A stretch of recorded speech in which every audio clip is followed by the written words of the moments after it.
And the shelves, the windows, the bare walls. And it was like every day, every single day. Let me know if you get tired. Yep. All right.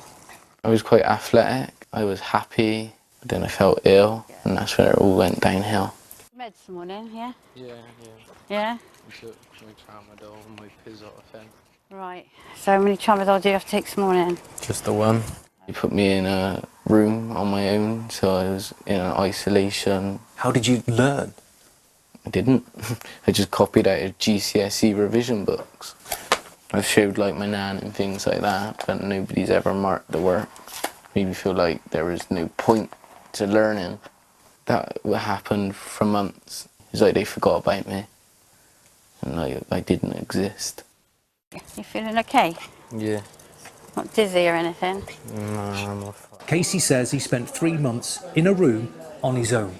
His school told us despite their best efforts, Casey's regularly disruptive behaviour meant he couldn't benefit from a full school experience. They also say the room he was in was not the school's actual isolation unit and disputes the length of time he spent on his own. Many isolation units look like this. We've learnt they're now widely used across our schools. Some resemble classrooms, but most are lined with so-called consequence booths. Pupils sit at partitioned desks, typically forcing them to face a wall.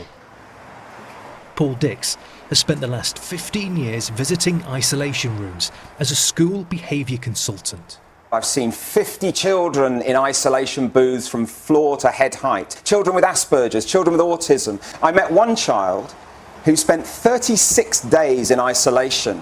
That is not an education, it's a custodial sentence. He says he's seeing more and more schools using isolation as a punishment. Where's the regulation around it? Where is the reporting? Where is the accountability? I ask the same question every time I go in. How many children here have additional needs? And the answer is always the same. All of them. But if it allows other children to carry on Totally learning... unnecessary. Totally unnecessary and overcooked. Separate them and you've solved the issue in the classroom. Help them to get back into the classroom calmer and ready to learn. Perfect. I mean, it's almost as if we now believe that imprisoning children is a route to better behaviour. Show me the evidence. Our information requests asked more than 1,000 secondary schools about their use of isolation. 600 replied. More than 200 schools in England use them, a dozen in Wales, 6 in Scotland and none in Northern Ireland. We've learnt that more than 200 children spent at least 5 consecutive school days in isolation booths last year for a single punishment. We found out that 5,000 pupils with special educational needs attended isolation, and dozens of those had education, health and care plans. Pupils with complex needs. We've obtained the rules for hundreds of isolation units. 2, which include bathrooms, don't allow children to leave for the entire day, not even to go to the playground or canteen. We've also been sent this picture. Isolation booths used in a primary school. And this, a seclusion room, also from a primary school. Staring towards the wall? Well, hopefully they won't be just staring, hopefully they'll be working, and that's a really important... Richard Sheriff is the executive head of 13 schools. Would you keep a child in here for a week? No.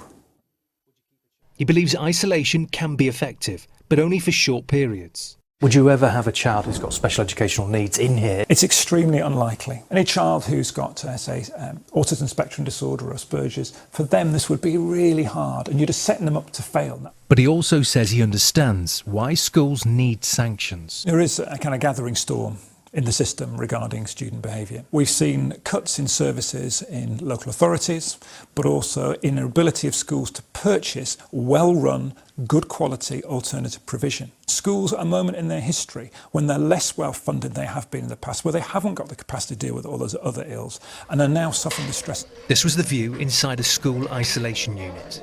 Room only for 1 pupil. Government guidance in England says schools should ensure that pupils are kept in seclusion or isolation no longer than is necessary, and that their time spent there is used as constructively as possible. We put our findings to the Independent Advisor on Behaviour to the Department for Education. We've heard of more than 100 children spending more than 5 days in isolation. Is that excessive? Depends what's happening to them in isolation. Is it a concern that this could just be a hidden fixed-term exclusion? Put them in the isolation room, get them out of class. I actually think it's a really positive thing to do sometimes. I mean, it can be a way of preventing fixed-term exclusions by keeping them in the school, being looked after by the school, because a lot of the kids we teach, for example, are at risk of joining gangs, or they might be at risk of going home to abuse and so on. So for a lot of children, you don't want to be sending them home. What In you a want to do- booth, staring at the wall. Well, some isolation places are like that, and that can be for a day or an hour or longer.